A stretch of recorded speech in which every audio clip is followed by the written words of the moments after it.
ሰላም ጤና ይስጥልን። የተወደዳችሁና የተከበራችሁ የጣና ቴሌቪዥን አድማጭ ተመልካቾቻችን በያላችሁበት የዓለም ዳርቻ እንደምን ዋላችሁ። እነሆ በጣና ቴሌቪዥን እየተዘጋጀ የሚቀርበው የዕለቱ የጣና አጀንዳ ፕሮግራማችን ተጀምሯል። እንግዲህ በዛሬው ዕለት የመነጋገሪያ ርዕሰ ጉዳይ አጀንዳ አድርገን ይዘን የቀረብነው የብልጽግናው ሌላ ካርድ እንደራደር በሚል ርዕሰ ጉዳይ ይሆናል ማለት ነው ቆይታ የምናደርገው። ፕሮግራሙን ወደ እናንተ እያደረስን እኔ አማራ ሰፋና ጋዜጠኛ ይርጋ አበበ አብረናችሁ ቆይታ እናደርጋለን። አብራችሁን እስከ ፍጻሜው እንድትቆዩ በአክብሮት እንጋብዛችኋለን። ይርጋ እንኳን ደህና መጣ። እንኳን ደህና ቆየኝ አማራ። ሰላም ላንተ ይሁን። አመሰግናለሁ ይርጋ። እንግዲህ በዛሬው ዕለት በተለይ በአማራ ሕዝብ ላይ የዘር ማጥፋት ጦርነት ከፍቶ የክልሉን ሕዝብ ዘርፈ ብዙ መከራ እና ፈተና አድርሶበታል ብልጽግናው ማለት ነው። ዛሬም ይዞት የመጣው ሌላ ካርድ አለ፣ የንደራደር ካርድ። ይህን የምንለው እንግዲህ አማራ ክልሉ ጦርነት የተጀመረበት መንገድ በትግራይ ክልል ከዚህ በፊት ከሆነ ፍጹም የተለየ መሆኑ ይታወቃል እና ህወሓት ጦርነቱን የጀመረው ራሱ ሲሆን በተለይም ደግሞ የሀገሪቱን ስልጣን ተጠቅሞ የዘረፈውን ወታደራዊ ትጥቅ ከሰበሰበና ወታደራዊ ኃይል ከገነባ በኋላ ነው ጦርነት የጀመረው ህወሓት እና ብዙ ጊዜ የአማራ ጦርነት አማራ ላይ እየተደረገ ያለው ጦርነት እና ከህወሓት ጋር የተደረገው ጦርነት ህወሓት የከፈተው ጦርነት ግልጽ የሆነ ልዩነት አለው ስንል በርካታ ምክንያቶች አሉ ማለት ነው። ይህን ዳግም በተለይ ራሱ ይህንን አጠቃላይ ብልጽግናም ራሱ ያመነው ነውሩ ነው። ህወሓትም በተደጋጋሚ ተናግሮታል ማለት ነው። ጦርነቱን ራሱ እንደጀመረ በወታደራዊ ኃይሉ አመራሮች መካከል በተለያዩ በፖለቲካ ካድሬዎችም አማካኝነት ሲናገር ቆይቷል። በተለይ ደግሞ በህወሓት በቃል አቀባይነት የሰሩ የነበሩት የወቅቱ አቶ ሴኩተሪ ጌታቸው ጥቅምት 26 ቀን 2013 ዓ.ም በድምፀ ወያኔ ወጥተው ከተናገሩት በተጨማሪ ሰሞኑን ጄኔራል ማሾ በየነ በአደባባይ በተለይ ወጥተው የመሰከሩት ጉዳይ ነው ማለት ነው። ጦርነቱን ህወሓት ለመጀመሩ ማለት ነው። ህወሓት ጦርነቱን የከፈተበት ምክንያት ምን እንደሆነ ለማንም የተሰወረ አለመሆኑ ግልጽ ነው። እንግዲህ ይርጋ በአማራ ህዝብ ላይ የተከፈተበት ጦርነት ግን ፍጹም የተለየ ነው ማለት ነው። በተለይም እንግዲህ ህዝቡ ላይ የተፈጸመበትን ሁለንተናዊ ቀውስ እንደ አጠቃላይ ህዝቡ ግልጽ የሆነ ጦርነት ነው። ጦርነቱ ከመጀመሩ በፊት በርካታ ነገሮች ይነገሩ ነበረ።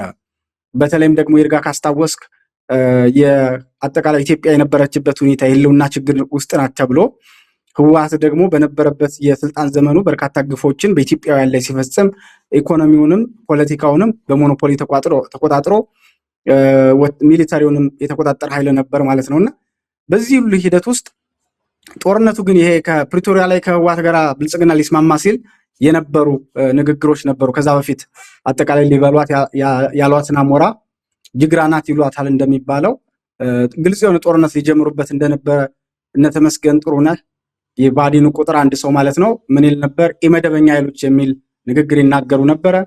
አዳነች አበይ ጽንፈኞች ትል ነበረ። ራሳቸው ጠቅላይ ሚኒስትር አብይ የብልጽግናው ሊቀመንበር አብይ አህመድ የአማራ ሸኔ ብለው ከሸኔ ጋር አቻ ለመፍጠር ጥረት ያደረጉ ነበር ማለት ነው። እና በዚህ ሂደት ውስጥ እንግዲህ አጠቃላይ እነዚህ ብልጽግናዎች የሰጡት ምላሽ ግን ያልቅሱ ሶፍት እንሰጣቸዋለን። አማራ እንግዲህ ጥያቄዎችን በተደጋጋሚ ሲጠይቅ በነበረበት ጊዜ እነ ሽመልስ ወጥተው እነሱ ያልቅሱ እኛ ሶፍት እንሰጣቸዋለን የሚሉ ንግግሮች ጭምር ይሰጡ ነበር ማለት ነው።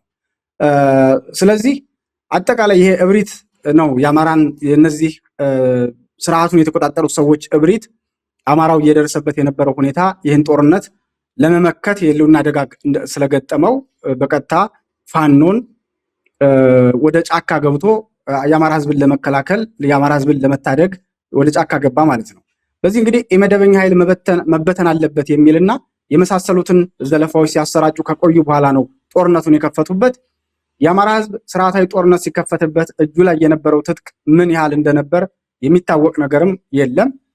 ቅድም ከህወሓት ጋር ስናነጻጽረው ህወሓት እጁ ላይ የሀገረ መንግስቱን ተቆጣጥሮ በነበረበት ሰዓት የደበቃቸው የተቆጣጠራቸው እዛም እንግዲህ ሰሜን ዕዝን ካጠቃ በኋላ የሰሜን ዕዝን የጦር መሳሪያ ክምችት የጦር መሳሪያ አጠቃላይ ከመጋዘኑ ላይ የተረከበበት ሂደት ነበር ማለት ነው። ጦርነቱ ከተጀመረ በኋላ ውጤቱ ሊከፋ እንደሚችል የተረዱ ምሁራንና ሀገር ወዳዶች አስቀድመው ምክረ ሀሳባቸውን አቅርበው የነበረ ቢሆንም በተለይ እንግዲህ እብሪተኛው ብልጽግና ሊሰማ አልወደደም ነበር። ጦርነቱ ከተጀመረ በኋላም ቢሆን የብልጽግናው ሊቀመንበር በአደባባይ ቀርበው ከክልላችሁ ፕሬዚዳንት ጋር ቁጭ ብላችሁ ተወያዩ የሚል በተለይ የፋኖን ትግል ሲያቃልሉት ነበር የቆዩት። ሽማግሌዎችን የመላክ ጦርነቱን ይሄ አሳንሶ የማየት የአማራን ህዝብ የወል ጥያቄ ላይክ የሆኑ ግለሰቦች አድርጎ የማየት ነገሮች በሰፊው ይታይ ነበር። ይርጋ እንግዲህ ፓርላማ ላይ ለእውነተኛ ድርድር ጥሪ ሲቀርብላቸው አጠቃላይ እኛ ከቂጣውና ከዳቦው ስም አይደለም አላማችን ከምግቡ ነው በማለት ነገሩን ሲያራክሱት ቆይተዋል። ትናንት ደብረ ማርቆስ ላይ በነበረው የአውሮፕላን ማረፊያ ምረቃት ላይ የተገኙት የብልጽግናው ሊቀመንበር ግን ለመጀመሪያ ጊዜ የእሳቸው መንግስት ከፋኖ ጋር ለመደራደር ዝግጁ መሆኑን ተናግረዋል ማለት ነው።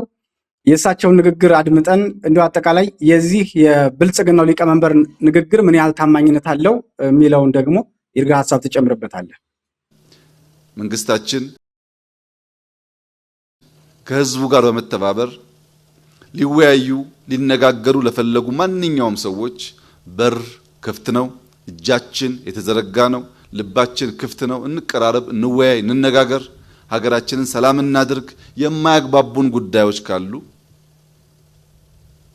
በሰላማዊ በሰለጠነ የፖለቲካ አግባብ መነጋገር ይቻላል። ከዛ ውጭ ያለው አማራጭ ኢትዮጵያን አይጠቅምም፣ አማራን አይጠቅምም፣ ጎጃምን አይጠቅምም፣ ምስራቅ ጎጃምን አይጠቅምም። ይህ ህዝብ በአፄ ዮሐንስ ጊዜ በነበረ ሁኔታ ምን እንደደረሰበት ያውቃል። በጣሊያን ጊዜ ምን እንደደረሰበት ያውቃል። ትግል፣ ፍልሚያ፣ ውጊያ ለእናንተ አዲስ ጉዳይ አይደለም። አባቶቻችሁ አልፈውበታል። በየዘመናቱ ግን ኪሳራ፣ ሞት፣ ድቀት እንጂ ጥቅም አልተገኘበትም። ይርጋ እንግዲህ አድምጠን ተመልሰናል። አጠቃላይ ይህ የብልጽግናው ሊቀመንበር ንግግር ምን ያህል ታማኝነት አለው? በተለይ እንግዲህ ስርዓቱ ከመጣበት እሳቸውም በተደጋጋሚ በቃል አባይነታቸው ነው የሚታወቁትና እሳቸውና መንግስታቸውን ማመን ይቻላል ወይ? ይርጋ እስኪ አንተ። አመሰግናለሁ አማረ። እንግዲህ የእሳቸውን ንግግር ሰማ ነው። ትናንትና በጎጃም ጠቅላይ ግዛት ብቸኛ የሆነውን አውሮፕላን ማረፊያ ሊያስመርቁ በተገኙበት ነው ይሄን የተናገሩት። አንደኛ ንግግራቸው በራሱ የተንሻፈፈ ነው ያለው። ምንድነው የሚለው? ሊወያዩ ለፈቀዱ የሚል ሀሳብ ነው የጠቀሱት። ኦፍ ኮርስ ይሄ እንደ ዲፕሎማቲካሊ ሊሆን ይችላል፣ ሀሳቡ ልትቀበላቸው ትችል ይሆናል። ነገር ግን የገቡት እኮ መጀመሪያውኑ ጀምሮ ሂዱ ተብለው የነበሩት ወይም ደግሞ ደከመን ልንመለስ ነው ያሉ ሰዎችን እኮ አሁንም ቢሆን የእርሳቸው መንግስት ተቀብሎ ገሳወስ አስቀምጧቸዋል። አንዳንዶቹንም የተልእኮ ሰጥቷቸውም እያሰራቸው እንደሆነ ያስታውቃል። አንዳንዶቹን ደግሞ የታጣቂ አሰልጣኝ አድርጓቸው የሚሊሻ አሰልጣኝ እንዳደረጋቸውም እናውቃለን። አንዳንዶቹን ደግሞ ዩኒቨርሲቲ ያስመርቋቸዋል እየተባለ ነው እና ይህንን ሰዓት ለሚፈልጉት ከሆነ ድሮ ክፍት ነበረ እና ቃላቸው ይታመናል ወይ የሚለውን ነገር እንግዲህ በዝርዝር ማየት ይኖርብናል እና የንደራደር ጥሪውን አንደምታና የስርዓቱን ባህሪ እስኪ እንዲያው በመጠኑ እንመልከት። እንግዲህ የብልጽግና መንግስት አማራ ሲጨንቀው ሁልጊዜም ቢሆን መፍትሄ ፍለጋ ማማተር የተለመደ ነው። በጣም በነገራችን ላይ አቶ መለስ ዜናዊ ስልጣን በያዙ በመጀመሪያዎቹ ዓመታት ባንዲራው ጨርቅ ነው እያሉ ሲዘባበቱ ነበረ።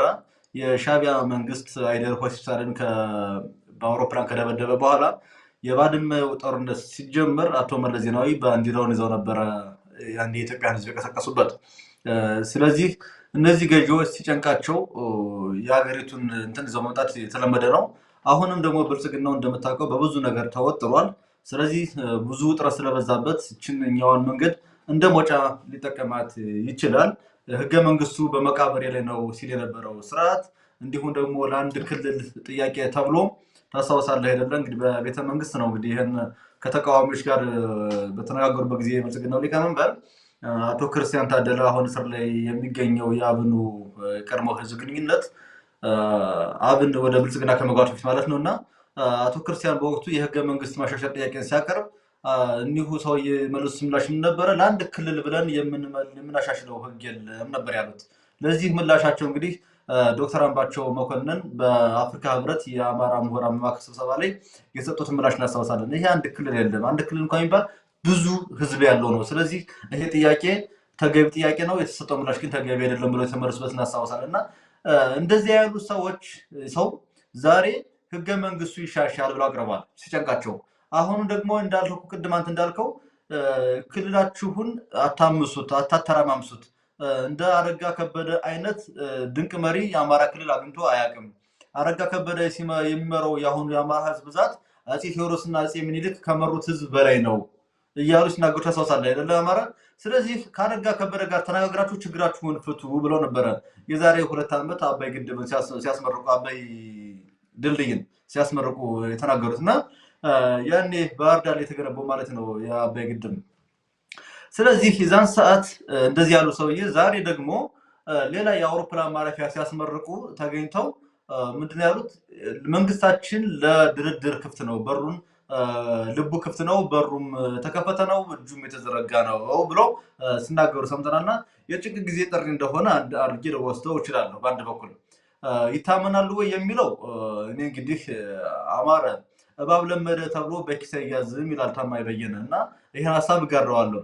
እንግዲህ ይሄንን ስንመለከት ስንደራደር ብሎ ጥሪውን ስንመለከት በጽንሰ ሀሳብ ደረጃ ስንመለከተው የምትደግፈው ወይም ደግሞ ለተፈጻሚነቱ የምታስበው ሊሆን ይችላል፣ ቢፈጸም የምትለው ሊሆን ይችላል። ምክንያቱም እኔም አንተም ጦርነት አንወድም። እኔ እናንተ ጦርነት እንደማንወደው ሁሉ ታላላቆቹ አርበኞቻችን አርበኛ ደረጀም እና አርበኛ መከታውም ጦርነትን አይፈልጉትም። ጦርነትን ማንም አይፈልገውም። ተገደን ነው የገባንበት። ተገደን በገባንበት ጦርነት ውስጥ እንግዲህ ህዝባችን መልቀቅም ጦርነቱ ማራዘም ማንም አይፈልግም። እውነተኛ ታማኝነት ያለው ግልጽ ድርድር ተካሂዶ ታማኝ ውይይት ቢካሄድ ማንም የሚጠለው የለም። እንዲፈጸም እንንጓጓለት ነገር ነው በጽንሰ ሀሳብ ደረጃ ስትመለከተው። ነገር ግን እንግዲህ በቃል በተግባር ነው የሚባለው እና የብልጽግናው ስርዓት እንግዲህ ባህሪ ምን ያህል ጸረ ህዝብ እንደሆነና ለቃሉም የማይታመን መሆኑን በተደጋጋሚ ስለተመለከት ነው። ይህንን ንግግራቸውንም እንግዲህ የማይክ ፍጆታ ወይም ደግሞ ይሄ ስቴጅ ቫልዩ አይደለ ይሄ የመድረክ ሞቅታ ብቻ ሆኖ እንደሚቀር ምንም ጥርጥር የለውም። እንግዲህ በዚህ አውሮፕላን ማረፊያ ምርቃት ላይ እንግዲህ የተናገሩት እንግዲህ ሌላውን አስተያየት እንግዲህ ብንመለከተው ደስ ይለኛል። አማራ እሳቸውም ቃላቸውን ማናምናቸው ሰው ስለሆኑ እስኪ ለመሆኑ ከዚህ በፊት ምን ብለው ነበረ? በዛው አንተ ባቀረብከው ንግግር ላይ ደግሞ እዛው ላይ ሌላ ደግሞ ያቀረብኩት ንግግር አለና እስኪ እንደው ቴክኒክ ክፍሉ አንድ ቪዲዮ ይጋብዘን። እየተንሰራፋ እንዲመጣ አንዱ የእውነት መቅጠን ምክንያት ሆኖ ሊወሰድ ይችላል። የተከበራችሁ የደብረ ማርቆስ ከተማ ነዋሪዎች፣ የአገር ሽማግሌዎች፣ ዛሬ የምታውቁትን አንድ እውነት ልነግራችሁ ፈልጋለሁ። አማራና ኦሮሞ እያለ የሚከፋፈል ማንኛውም ሰው ጎጃምና ጎንደር ብሎ መከፋፈሉ አይቀርም። ምስራቅ ጎጃምና ምዕራብ ጎጃም መባባሉ አይቀርም። የኛ ቄና የነሱ ቄ መባባሉ አይቀርም። በአንድ ጀንበር መቶ ሺዎች የሚታረዱበትን ትራጀዲ እንፈጥር ይሆናል እንጂ መንግስት መሆን አንችልም። ለምንድን ነው ያን ያደረከው ያላችሁ እንደሆነ ከቡራዩ፣ ከሰበታ፣ ከለገጣፎ አርሶ አደር ወጣት ተደራጅቶ እየመጣ ነው ሊዋጋ። መንግስታችን ተነክተው ሊዋጋ እየመጣ ነው። እኔ በጣም የተዝናና ነገር ካላሳየው በስተቀረ ህዝቡ ሊረጋጋ አይችልም። እንግዲህ አማራ እዚህ ላይ ይሄን ንግግራቸውን በደንብ ሰምተው ከሆነ መጀመሪያ ምንድነው ያሉት? በዚህ በደብረ ማርቆስ ንግግራቸው ዛሬ ኦሮሞና አማራ ብሎ የሚያተራምሰው ኃይል የሚለው ዘረኛው ኃይል ነገ ጧት ጎጃምና ጎንደር ብሎ እንትን ይላል። ከዛም አልፎ ደግሞ ምስራቅና ምዕራብ ጎጃም ብሎ የሚጣላው ነው ይሉና ከዛ በኋላ ምንድን ያሉ ግን እሳቸው ራሳቸው የዚህ የዘረኝነትና የአክራሪ ብሔር ቁንጮ መሆናቸውን የሚነግሩ ከዛሬ 7 ዓመት በፊት በፓርላማ ቀርበው እኔ ያኔ ወታደሮቹ ወደ ቤተ መንግስት በመጡበት ሰዓት ፑሻፕ እየሰራው ስቄ ባልሸኛቸው ኑሮ የሱሉልታ ምናምን አጠቃላይ አዲስ አበባ ዙሪያ የተባለውን ቀጠና የዛ አካባቢ አርሶ አደር መንግስታችን ተነካ ብሎ ፈረሱን ጭኖ እየገሰገሰ እየመጣ ነበረ። ያኔ አዲስ አበባን በደም ሊያጠፋት ነበረ። ሙሉ ቪዲዮ አይደለም፣ ሙሉ ቪዲዮ ፈልጋችሁ ስሙት ክቡራን ቤተሰቦቻችን።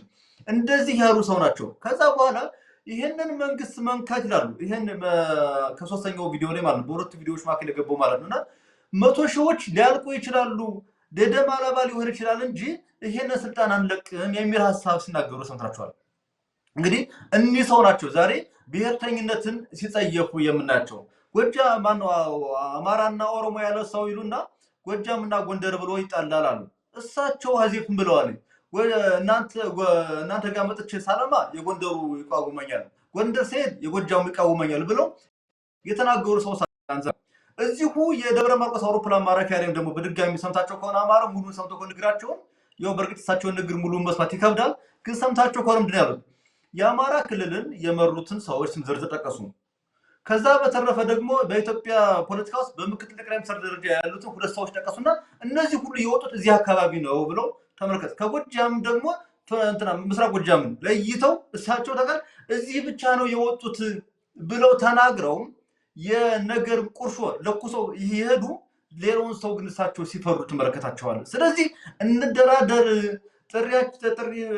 ጥሪ ሲያቀርቡ በራችን ክፍት ነው፣ ምንድነው ስሙ ጥራልኝ፣ ልባችን ክፍት ነው፣ እጃችን የተዘረጋ ነው ብለው ሲናገሩ እኔ እነዚህ ሰውዬ ማመን ይቻላል ወይ ብዬ አላስብም። ከዚህ ይልቅ ግን እኔ ፋኖ እንደ ፖለቲካ መወሰድ ያለበት ነገር ምንድነው የሚለውን ፋኖ ምን አይነት ምላሽ መስጠት አለበት ብዬ ሳስብ ስርዓቱ በዚህ ሰዓት እንግዲህ የመደራደር ፍላጎቱን ያሳየው ፋኖ ካለው ወቅታዊ ቁመና በመነሳት ነው ብሎ ራሱን ፋኖ መሻወድ ያለበት አይመስለኝም። አማራም እኒህ ሰው ዛሬ ያቀረቡት ጥያቄ አንድም ማስመሰል ነው፣ ሁለትም ደግሞ ፋኖ እንደዚህ ያሉኝ ብለው ጋበዙ። ትናንትና ባረጋ ከበደና በእናንተ ማከል ተዋዩ ብለው የነበሩ ሰውዬ በፓርላማ ሰቀር ቂጣና ዳቦ ምን አምባሻና ምናምን የሚለው ነገር አይመለከተኝም፣ ዋናው ስንዴው ነው፣ ዳቦ ነው፣ ምግቡ ነው ያሉ ሰውዬ ዛሬ ግን እደራደራለሁ ያሉት እኔ አድቫንስ ስላረኩ ነው፣ የወታደራዊ አድቫንስመንት ስላለኝ ነው ብሎ ፋኖ ሊኮፈስና ይሄንን ደግሞ ለራሱ ግንዛቤ ሊወስድ ወይም ደግሞ የፖለቲካ ስራ ሊሰራ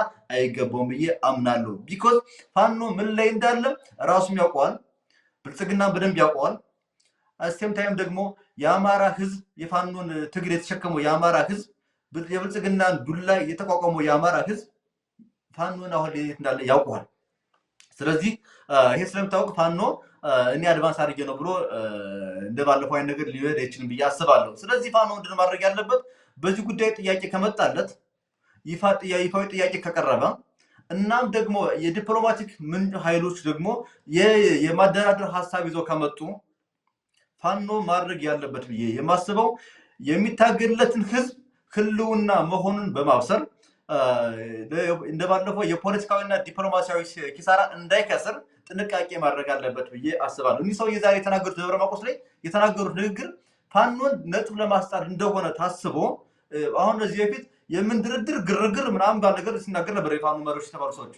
እንደዚህ አይነት ነገሮች ድጋሚ ፋኖ መግባት የለበትም። ስለዚህ ፋኖ እዚህ በኋላ ወደ ድርድር የሚቀርበት ጥያቄ ከመጣ በዓለም አቀፍ ሚዲያዎች በዲፕሎማቲክ ማህበረሰቡ ዘንድ እንደዚህ አይነት ጥያቄ ከመጣ እኛ ድሮም ጦርነት አልፈለግንም፣ የከፈተብን ስርዓቱ ነው፣ ስርዓቱን በተመለከተ ጫና እንዲደረግበት ግፊት ማድረግ እንጂ አልደራደርም ብሎ እንደባለፈው አይነት ስግጥ ያለ ዝም ብሎ የጎረምሳ ንግግር እዚህ በኋላ ከፋኖ የሚጠበቅ አይመስለኝም። እና እንደዚህ እንደባለፉት አይነቶቹ የጊዜያት ያሉ የፋኖ መሪ የተባሉ ጥቂት ግለሰቦች የሰጧቸው አስተያየቶች እጅግ አዳሚ ከመሆናቸውን ባለፈ የፋኖን የትግል ዓላማ በዓለም አቀፍ ማህበረሰብ ዘንድ የተሳሳተ ግንዛቤ እንዲሰጥ ስላደረገው ከዚህ በኋላ በጥንቃቄ ይሄንን ለዚህ የጠቅላይ ሚኒስትሩ ለሚባሉት ወይም ደግሞ ለብልጽግናው ሊቀመንበር የሚሰጠው ምላሽ ከፋኖ ተገቢውን የፖለቲካዊና ዲፕሎማሲያዊ ትርፍ የሚያሰጥ መሆን አለበት ብዬ የሚያስመልስ መሆን አለበት ብዬ አምናለሁ። አማረ ይሄን ነው ያለኝ ሀሳብ። ይርጋ ቆንጆ ሀሳብ ነው የሰጠው። በነገራችን ላይ እንግዲህ ቅድም እንዳልከው ብልጽግና አጠቃላይ የኦህዴድ ብልጽግና ሲታሰብ የራሱ መገለጫዎች አሉት። በተለይ ደግሞ ማምታታት፣ ማወናበድ፣ መዋሸት ላይክ የፓርቲው አጠቃላይ መገለጫው ነው፣ የስብስቡ መገለጫ ነው እና ትልቁ ነገር ቅድም አንተ እንዳነሳው ከዚህ ከንደራደር ጥሪው ጀርባ የተሰማው የትርክት ፈጠራ ፖለቲካ ነው በጣም መነገር ያለበት። በቅድሙ ሀሳብ ላይ እሳቸው እንደ ኢትዮጵያዊ ከዛ ደግሞ ሄዶ ብሔርተኝነት አማራ ወይም ኦሮሞ ማለት አዋጭ አይደለም። ከዛም ብትወርዱ ጎጃምና ጎንደር ትላላችሁ፣ ጎጃም ብትወርዱ ደግሞ ምስራቅና ምዕራብ ትላላችሁ። የመጀመሪያው በነገራችን ላይ ያንዳንዱ እንቅስቃሴ የጠቅላይ የብልጽግናው ሊቀመንበር ጉዟቸውም የሚናገሩት ንግግርም ካለው ነባራዊ ሁኔታ ጋራ በደንብ አቅደውበት ነው፣ በተጠና ሁኔታ ነው የሚደረገው። የአየር መንገዱን ሰውዬም የዚህ ሀገር ሰው ነው፣ ምክትሌም የዚህ ሀገር ሰው ነው፣ ክልሉን የሚያስተዳድረው መከሌ ነው ምናምን የሚል አይነት እንትን ብሎ ለማወዛገብ የፈለጉበት ነገር አለ። ከዛ ውጭ ግን የብልጽግናው ሊቀመንበር በዚሁ የደብረ ማርቆስ ቆይታቸው ይርጋ ከሚበጀው ይልቅ የሚያፋጅ ብዙ ትርክቶችን ተናግረው ያለፉበት ነበር። ንግግራቸውን ላደመጠው ሁሉ አደገኛ ትርክቶችን ፈጥረው የሄዱበት ነበር። ለምሳሌ የደብረ ማርቆስ ሕዝብ ከኦሮሞ ጋር ተዋልዷል። ቅድም ያደመጥ ነው። በአፄ ዮሐንስ ጊዜ ደግሞ በትግሬዎች ተገድሏል ያሉበት ሌላኛው አደገኛ ትርክት ነው ማለት ነው። ይሄ ንግግር በነገራችን ላይ አሁን የእሳቸውን መንግስት ለማጽናት ሆን ተብሎ የተደረገ ንግግር ነው። በተለይ ደግሞ ይሄ አንዳንድ ከህዋት ጋር መስራት አለብን ምናምን የሚል ያንን ንቅናቄ በህዝቡ መንገድ እንዲህ አይነት ነገር አለ ብሎ አደገኛ ፈንጅ ቀብሮ መሄድ ነው እንትናቸው ማለት ነው። የተጠና ንግግር ተናግረዋል ሲባል ከምን አኳያ እያንዳንዷን ተሰልቶ ነው ንግግሩ የተደረገው ማለት ነው። ሌላው ደግሞ አንዳንድ ኃላፊነት የማይሰማቸው የፋኖ መሪዎችና የሚዲያ ባለቤቶች የሰጡትን ጸረ አማራ ወይም ደግሞ ከአማራ ህዝብ የህልውና ትግል ዓላማ ያፈነገጠ የትብብር መረጃን እንደወረደ ተቀብለው የዶሮ ግብር እና የአባይ ሸለቆ ሽፍቶችን በጋራ ትደግፋላችሁ በማለት የኦነግ ሸኔን ነፍሰ በላ ቡድን የአማራ ህዝብ እንደተሸከመው አድርገው ያሰራጩት አካሄድ እጅግ አደገኛ ትርክት ነው ማለት ነው። እንግዲህ እናውቃለን በአማራ ትግል ውስጥ ብዙ አይነት ኃይሎች አሉ። በትግል ውስጥ የስልጣን ፍላጎትን ወይም ደግሞ የቡድንና የግል ኢንተረስትን ለማሳካት የገባ ኃይል አለ። ይህ ኃይል በነገራችን ላይ እንደሌላው ፍትህን፣ ዲሞክራሲን፣ እኩልነትን ለማምጣት አይደለም የሚታገለው። አንዳንዱ ስንቀፈጅም ነው ይርጋ።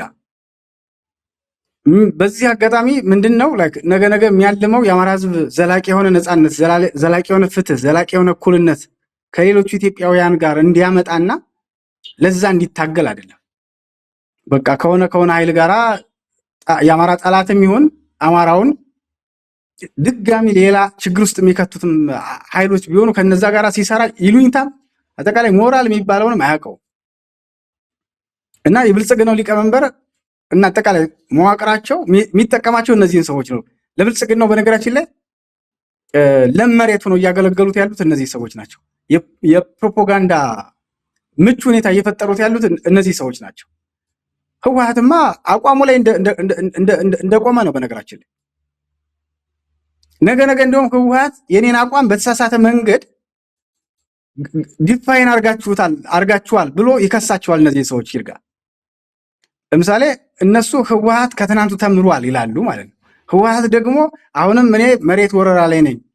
በቀደም እኮ ከሁለት ቀን በፊት ያወጣውን መግለጫ በዜና ምናልባት በተለያየ መንገድ ሁሉም ሰው እያሰራጨው ነው። አሁንም የመሬት ወረራና የርስት ነጠቃ ጉዳይ እንደሆነ የትግሉ መነሻም አልፋና ኦሜጋ እሱ እንደሆነ እየነገረ ነው። ከዛ ይመጡና ደግሞ በፋኖ በመሪነት በተለያየ ነገር በሚዲያው ላይ ፊታውራሪ ሆነው ያሉት ሰዎች ደግሞ ስለ ጥምረት ስለተለያየ ነገር ይነግሩናል ማለት ነው። ኦነግ ሸኔ እኮ በኦሮሚያ ውስጥ ያሉት ኦህዴድም በለው በተፎካካሪ ስም ያሉትም ጫካ ያለው ቤተመንግስት ያለው ልዩነት የላቸው። አማራን ተባብረው በማጥፋት ረገድ የጋራ እቅድ አውጥተው አንዱ ስንቅ አቀባይ፣ አንዱ ተተኳሽ የሚሞላ በእያንዳንዱ በየመክሊቱ ሁሉም ተሳትፎ አድርጎ ነው አማራ ላይ እንዲህ አይነት መከራ እንዲደርስ ያደርገው ማለት ነው። እነዚህ ሰዎች ግን ጭራሽ እኮ በባለፈው አይተህ ከሆነ አንዳንዶቹ የሚዲያ ሰዎች ኦነግ ሸኔ በአምኒስቲ ኢንተርናሽናል ጥያቄ ሲያቀርብበት ወይም ደግሞ የሰብአዊ መብት ጥሰት ፈጽሟል ተብሎ ሲከሰስ ተከራካሪ ሆነው የመጡት ኖ ብልጽግና ነው ለማለት የግድ ለኦነግ ሸኔ ጠበቃ ልትቆም አይገባም። በቃ ፖለቲካው ሁለቱም ኃይሎች ተናበው ነው ያንን የሚያደርጉት። በአጋጣሚ ደግሞ እዛ ወረዳ ላይ ሪፖርቱ የወጣበት ወረዳ ላይ ሙሉ አማራዎች ብቻ የሚኖሩበት የሚባል ቀጠና ላይ ያ ማለት እዛ ሁሉ የተጎዱ አማራዎች ላይ ጭምር እየተሳለክ ነው እየቀለድክ ነው ማለት ነው። እና ይሄ ያልተጠና አይነት በግብታዊነት የሚደረግ የሚዲያ ፕሮፓጋንዳ አማራው ላይ ምናልባት የብልጽግናው ሊቀመንበርም ያንን መሰረት አድርገው አጠቃላይ አክቲቪስቶቻቸውን በዛ የተቃኘ እንትን ያደርጋሉ። በእርግጥ የጎንደር ፋኖ ትናንትና የፕሮፓጋንዳ ምንጫቸውን ጭምር አድርቆታል። አይተ ከሆነ ሁለቱም የብልጽግናው የኦህዴድ ክንፍም የህወሓት ክንፍም ጀሮን ጭው የሚያደርግ አይነት መግለጫ ነው የወጣባቸው ማለት ነው። ብዙም ማስተጋባት አልፈለጉም። እንዲሁም መፈረጅ ሌላ ነገር ላይ የተሰማሩበትን ሁኔታ አይተናል ማለት ነው። እንግዲህ እዚህ ጋር ለሁለተኛው ትርክት መነሻ ምክንያት የሆነው መርህ አልባ የሆነ የጥምረት ወይም የአሊያንስ ዜና እንደሆነ ልብ ሊባል ይገባል ማለት ነው። ይርጋ የአማራ ህዝብ ትግል ከገዳዮቹ ህወሓትና እንግዲህ የአማራን መሳደድ ፋውንዴሽን ከመሰረተው ጋር ሆነ አማራውን መልሰ ነፃነቱን አጎናጽፈዋለሁ ብለህ ልትታገል አትችልም ማለት ነው። ህወሓት እኮ አሁንም እኮ በነበረው አቋሙ ውስጥ በአማራ ላይ ያለው የጥላቻ ትርክቱ ቀየርኩት ያለው ነገር ያስተካከለው በሚዲያ ወጥቶ እንኳን ስለ አማራ በጎ ነገር የተናገረውን ሊያመጣ የሚችል ሰው የለም። እየወጡ ሲደክሙ የምናያቸው በቃ የህወሓትን ጥሩነት ከትግራይ እኮ በርካታ ተቃውሞ እየቀረበበት መልካም ነገር ሊያወሩን የሚፈልጉት በአማራ ምድር ተፈጥረዋል ማለት ነው። ምናልባት ህወሓትም በዚህ ይገረም ይሆናል። ይርጋ እንግዲህ የአማራ ህዝብ ትግል ከነዚህ ኃይሎች ጋር የጸዳ መሆን አለበት። ለምሳሌ ህወሓት የአማራ ርስቶችን ለመውረር አሁንም ድረስ እየሰበቀ ነው። ይርጋ ሙሉ መግለጫውም የጦር መሪዎቹም የፖለቲካ ካድሬዎቹም የሚያወጧቸው ንግግሮች በሙሉ እነዚህ ላይ መሰረት ያደረጉ ናቸው እንጂ 4 ኪሎ ላይ ምናልባት ብልጽግና ጋር ቀድም አንተ እንዳልከው በአንድ በኩል ለውጩ ማህበረሰብ ያደራጁ ጥሪ ያቀርባሉ፣ በአንድ በኩል ደግሞ ከሌሎች ኃይሎች ጋራ ጥምረት ፈጥሬ ብልጽግናውን አስወግዳለሁ። ህወሓት እንግዲህ በተፈጥሮ ሁሉም እጁ ላይ ያሉትን ካርዶች በሙሉ የሚጠቀም ነው። በዛ ሁሉ ግን የባርጌኒንግ ፓወሩን ከፍ ማድረግ ነው የሚፈልገው ይርጋ። ለዛ ነው ፋኖ ከዚህ ኃይል መጽዳት አለበት ራሱን ማግለል አለበት ስንል አሁንም የህወሓትን የመደራደር አቅም ከፍ ለማድረግ የሚሰሩ ሰዎች ስላሉ የህወሓትን ፍላጎት ለማሳካት ህወሓት እኮ አሁን እኮ ማስፈራሪያው እኮ ፋኖ ከራሱ አቅም በላይ ፋኖን ተጠቅሞ እንደዛ ማድረግ ይፈልጋል ማለት ነው። ይሄ ንጥር ብሎ ፋኖ ለራሱ ለህዝቡ ከማን ጋር ምን መፍጠር አለብኝ የሚለውን ነገር ለይቶ መውጣት መቻል አለበት። ይገባናል። በጣም ፈታኝ ነው ይሄን ማድረግ ቢኮዝ ራሳቸውን ለህወሓት ያሳደሩ ያለ ህወሓት ምንም ነገር ማድረግ እንደማይችሉ የሚያስቡ ሰዎች ተፈጥረዋል ይርጋ እና በዚህ በኩል ደግሞ ከአዲስ አበባ ውጭ ወስዳችሁ ከብልጽግና ጋር አደራድሩኝ የሚል ጥያቄ ለውጩ ማህበረሰብ ያቀርባል። በዚህ ላይ እንግዲህ የፋኖ ምላሽ ምንድን ነው የሚለው ጥልቅ በጣም ወሳኝ ጉዳይ ነው ይርጋ። ከነዚህ ኃይሎች ጋር የሚፈጠር ጥምረት ወይም ትብብር ለአማራ ህዝብ ሆነ ለታጋዩ ኃይል የሚያተርፍለት አጠቃላይ በአደባባዩ የትርክት ስድብን መከናነብ ብቻ ነው ማለት ነው። እዚህ ላይ ፋኖ ራሱን በደንብ መገምገም የሚገባው መስቀለኛ መንገድ ላይ ነው ያለው። እንደ ጎንደር ፋኖ ራስን ነፃ አድርገህ በራስህ ትቆማለህ ወይስ ደግሞ አሁንም ትግሉን ቅርቃር ውስጥ ትከተዋለህ ወይ የሚለው ነገር በደንብ ጠንካራ እንትን የሚያስፈልገው ነው። እንደው ይርጋ በእነዚህ ጉዳዮች ላይ የአጠቃላይ የመጨረሻ ሀሳብህን ብታጋራ ወደ አንተ ልምጣና እናጠቃልላለን።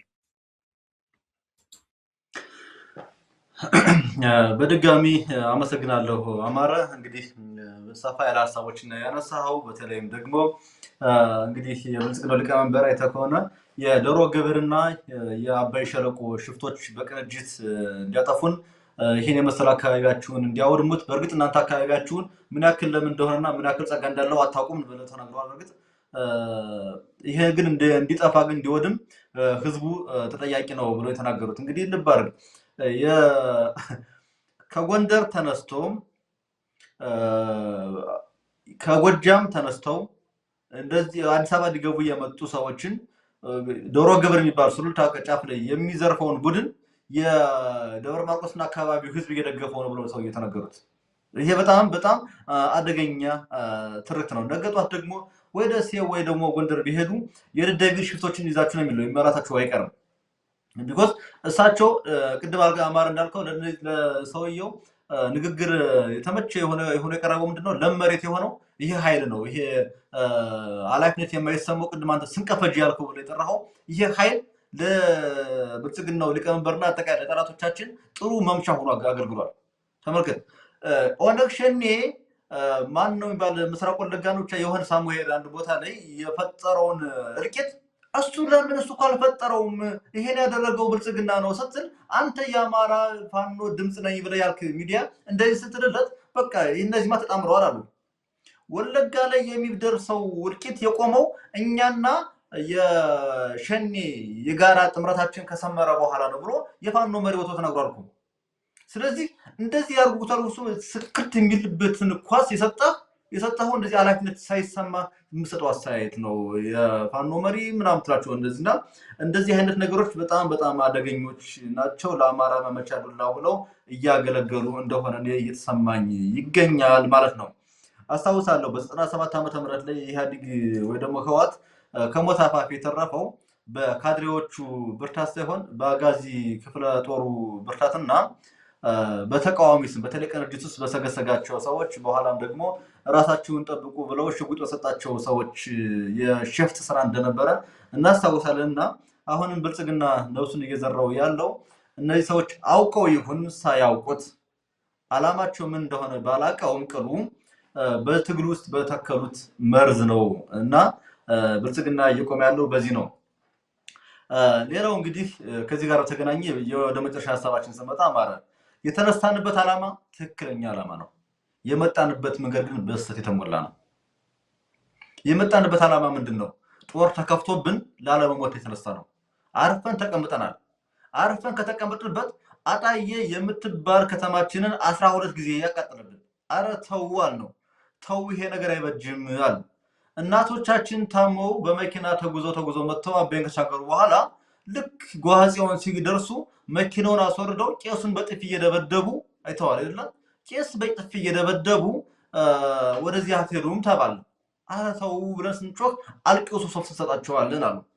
መጨረሻ ላይ ዝም ባልንበት ወያኔ አማራን ሲወር አማራ ወጥቶ በክንዱ መከተና ማርኮ ታጠቀ። ስለዚህ ነገጧት ወደኔ ይመለሳል አለና በ15 ቀን ሱሪህንም ማነው ቀበቶንም መሳሪያን ማስፈታለሁ ብሎ መጣ። ይሄንን መመከት የኛ ግዴታ ነበር። ስለዚህ ወደ ጦርነት የገባንበት ዓላማ ትክክል ነው የሚለው ከዚህ የተነሳ ነው። ጦርነቱን የመራንበት መንገድ ግን እስካሁን የመጣንበት መንገድ ግን ስህተት ነበር። በአንድ ቤት አንድ አባወራ እየተባለ በአንድ ቀጠና አንድ ፋኖ ደረጃ እየተባለ ስንቱን እርስ በርስ አጫርሰውታል። እነዚህ ስንቀፋጆች ያልካቸው ሰዎች እነዚህ ስንቀንቶች ያሏቸው ሰዎች ስንቱን ዋጋ አስከፍለውናል። የማይሆንና መርህ አልባ ጥምረትን ከጠላቶቻችን ጋር እንፈጥራለን ካልፈጠርን ቆሞ ቀርናችሁ ብለው ስንት ጊዜ ዋጋ አስከፍለውናል። ስለዚህ ቀጣይ ጉዟችን ላይ የኛ ሚና ምን መሆን አለበት የሚል ግልጽ ውይይት ከፋኖ መሪዎች ይጠበቃል። የፋኖ መሪዎች እዚህ ጋር ቆመው ማሰብ አለባቸው። አሁን እስካሁን የመጣንበት መንገድ ትክክል ነው ብሎ የሚከራከረኝ ካለ እኔ ልሞግተው ወይ ደግሞ ልሞግተኝ ዝግጁ ነኝ። ግን እንደዚህ ብሎ ደፍሮ የሚመጣ አለ ብዬ አላስብም። ቢኮዝ የመጣንበት መንገድ አክሳሪ ስለሆነ እስካሁንም ድረስ 3 ዓመት ሙሉ በ21ኛው ክፍለ ዘመን ጋማራ በ21ኛው ክፍለ ዘመን የሚደረግ የትጥቅ ትግል 3 ዓመት ሙሉ እንዴት ቢያንስ አንድ የዞን አስተዳደር አትዝም? በትጥቅ ትግል ውስጥ በ3 ዓመት ውስጥ ጄነራል በፋኖ የተመተው የት ነው? ወለጋ ላይ እኮ ነው። ወለጋ ላይ ጄነራል የተመተው ከዛው እኮ ጄነራል እኮ አልተመታም። ኮሎኔሎች የሆነ አንድ 4-5 ኮሎኔሎች ተመተዋል ሳሙኤል ላይ። በወታደራዊ በኩ አድቫንስ ያደረከው ነገር በፖለቲካ ተሸንፈን የመጣንበት ነው። ለዛውም ደግሞ ማሸነፍ የምንችለውን ያሸነፍ የመጣንበትን ጦርነት በራሱ በፖለቲካ ክሽፈት ወደ ኋላ ተወጥቷል። ይሄ ምንም ማናጣየው ጉዳይ ነው። ስለዚህ ቆም ተብሎ ሊታሰብበት ይገባል። አንዳንድ ጊዜ ኮሪደር ልማት ለማስመረቅ እየሄዱ አንዳንድ ጊዜ ችግኝ ለመትከል እየሄዱ አንዳንዴ ሆቴል ለመመረቅ እየሄዱ እየሰደቡን ይመጡት የብልጽግና ሊቀመንበር ከራሳችን ድክመት ስለሆነ ለዚህ ያበቃን ምንድነው? አሳውሳለሁ በጎንደርና በጎጃም መካከል ያለውን ትልቁን ወንዝ ላይ የተገነባውን ድልድይ ሊመርቁ ሲሄዱ እሳቸውን በምንድነው መተናቸው በዴሲሜትር ርቀት ተመተው ከዛ በኋላ በሰርጓጅ መርከብ አምልጠው ምናምን የሚል የፋኖ ቀለቀበ ሰምተን ነበር። እንደዚህ አይነት ነገሮች በቃ ፉርሽ መሆናቸው ለኛም ሰሙ ይቀፈናል። ጠላቶቻችን ደግሞ ሲሰሙት ደግሞ ይስቁብናል። ስለዚህ ያንን መንገድ ከዚህ በኋላ ማንም አይፈልገውም። በቃ የበሰለ የተተነተነ የሰከነ የፋኖ መሪነት እንፈልጋለን። ስለዚህ ቆም ብለው የፋኖ መሪዎች ያሰቡት ይገባል ብዬ አስባለሁ። ሌላው እንግዲህ ዛሬ እንደ ትናንትና አይደለም አማራ። ትናንትና አልፏል። ዛሬ ግን ከትናንት የተሻለ ሆነ መቆም ያለበት። ስለዚህ ትናንት በሚዲያ ስም ማጥፋት በመክፈት ከስብና ግድያ እስከ አካላዊ ግድያ ድረስ የዘለቀ እልቂትን ያስከተሉ ግለሰቦች አሉ ነበሩ፣ አሁንም አሉ። ነገም ደግሞ በዚሁ መሪነታቸው በዚሁ አፍራሽነታቸው ሊቀጥሉ ቆርበው ተነስተዋል። ያ ድል ዛሬ የላቸውም። ማንም አይሰማቸውም።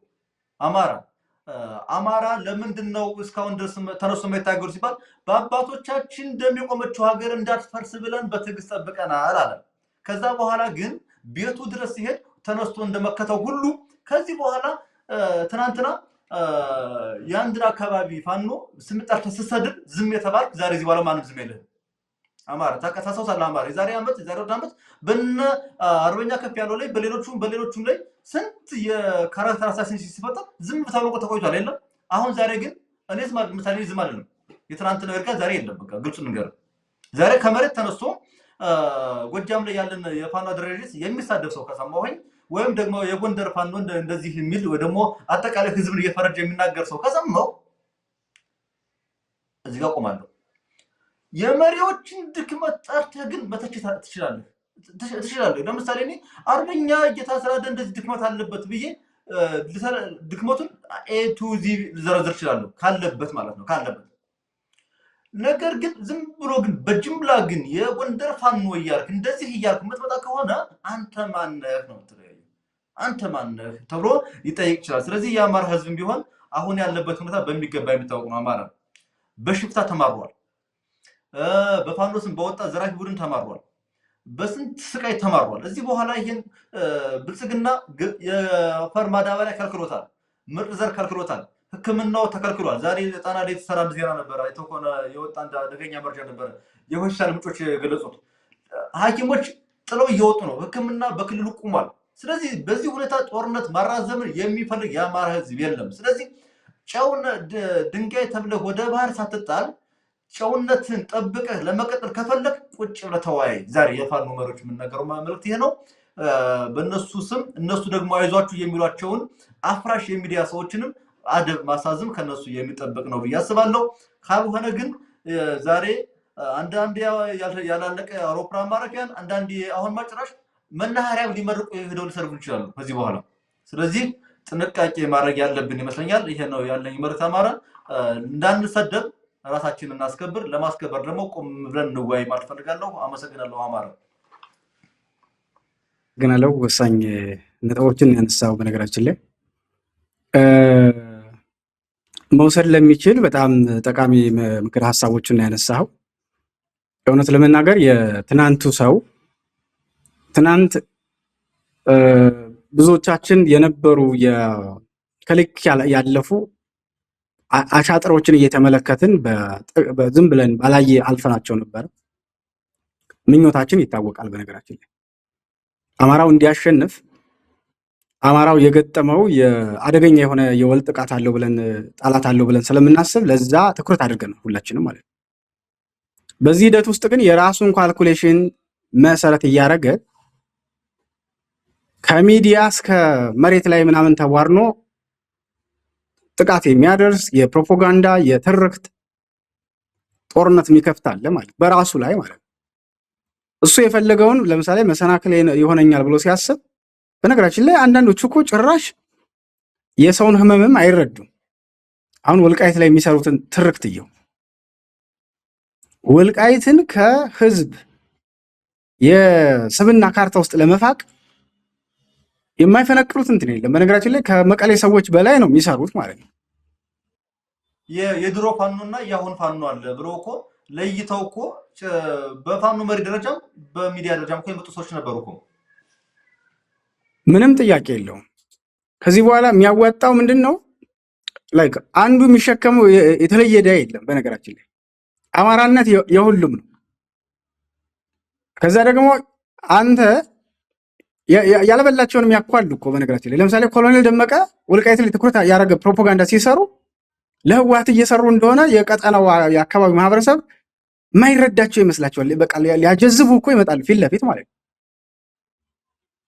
በቃ ፈጣጣነታቸው ነው የሚገርመኝ። በነገራችን ላይ የስብስብ ሁለት ነገሮችን ተምሯል ብዬ ነው ማስበው። ይርጋ ከኦነግ ፈጣጣነትን ወስዷል፣ ከህወሓት ብልጣብልጥነት ሁለቱን ደምሮ ነው ያለው እና ይሉኝታ የሚባል ፈጽሞ የለው።